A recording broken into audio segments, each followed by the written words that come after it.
Hello guys, welcome back to our channel. Alright guys, so another review na naman tayo sa ating pong package ngayon guys, no? Yeah, it's another review episode. Meron tayo ditong ano guys na LED. So itong LED nito ay galing kay Orion or Orion, no, PH. So syempre nabili natin to sa kanilang Shopee na store. So ayan, magpapalit tayo ng headlight ng ating pong sasakyan.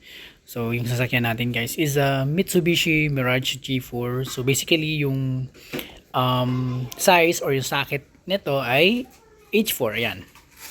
So ayan, H4.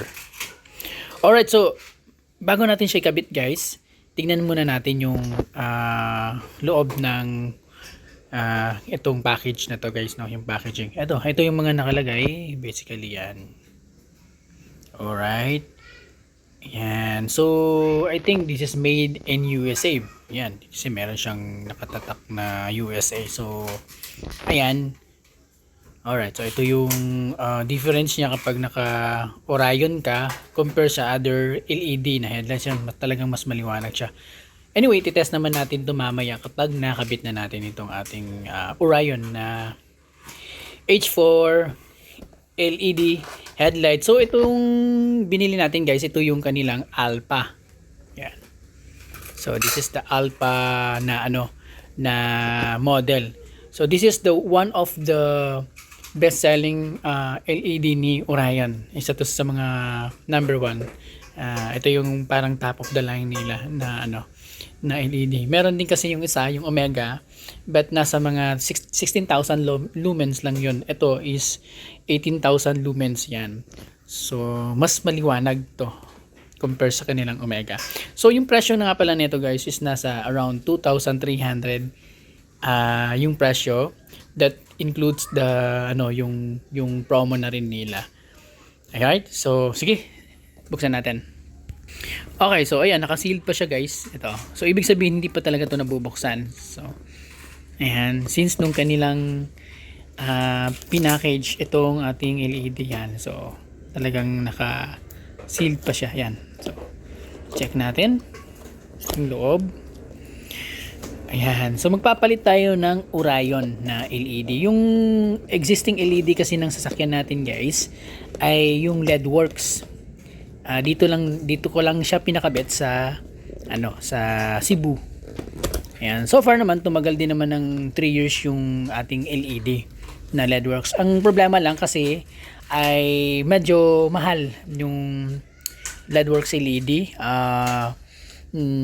Gumastos tayo ng 5,000 pesos nung last 2023 pa natin pina-install. So I don't know what's the current price na ngayon nila sa kanilang mga LED. So ito, sinubukan natin tong Orion kasi napakaganda ng review at saka tawag na ito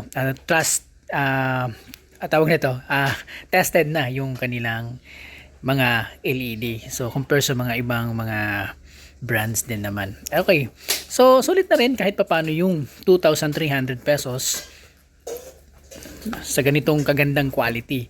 So actually it's half of the price dung sa current LED na ginagamit ko sa sasakyan. Yung sa LED Works PH 5,000, but this one is 2,300. Ang laki ng natipid ko.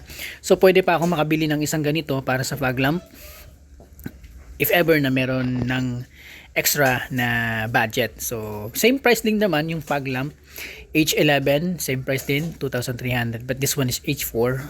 Yan. So ito yung itsura niya guys. So tingnan nyo. Ayan. So, ang ganda. Meron siyang parang patusok dito. Yan. Ayan. So, patusok. For me guys, ang ganda ng pagkakagawa ng kanyang LED. Yan. Ito, made of plastic. Tapos, syempre, yan. Ito yung pinaka-importante. Meron siyang cooling fan.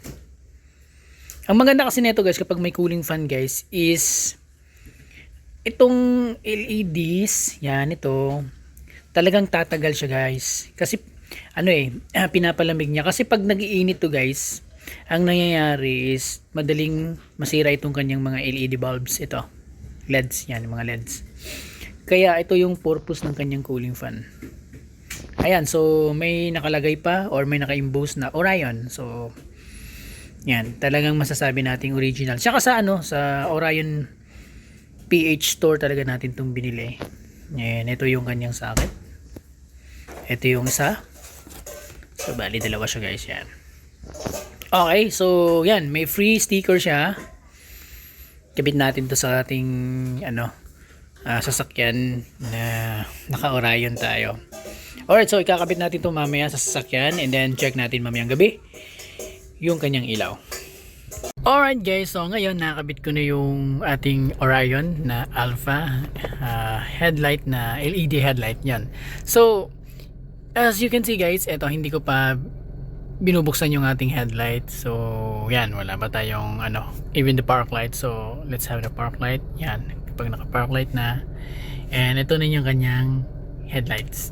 Ayan, so yan, and then ito naman yung kanyang high beam, low beam, high beam, low beam. Alright guys, so dito tayo ngayon sa labas. Try natin pailawin dito sa labas. Okay, yun, so ganyan siya kalingawanag guys. Yan. Yan. Alright, so far okay yung kanyang liwanag. Hindi siya sobrang liwanag guys na nakakasilaw sa kapag meron kayong nakasulubong. Okay lang yung kanyang ilaw. Yan. So at least klaro yung daanan. Yan. Ito yung klase ng LED na hindi nakakasilaw pero maliwanag. Okay, ito pag naka high beam. Yan. Alright. Okay, so thanks for watching. Have a nice day.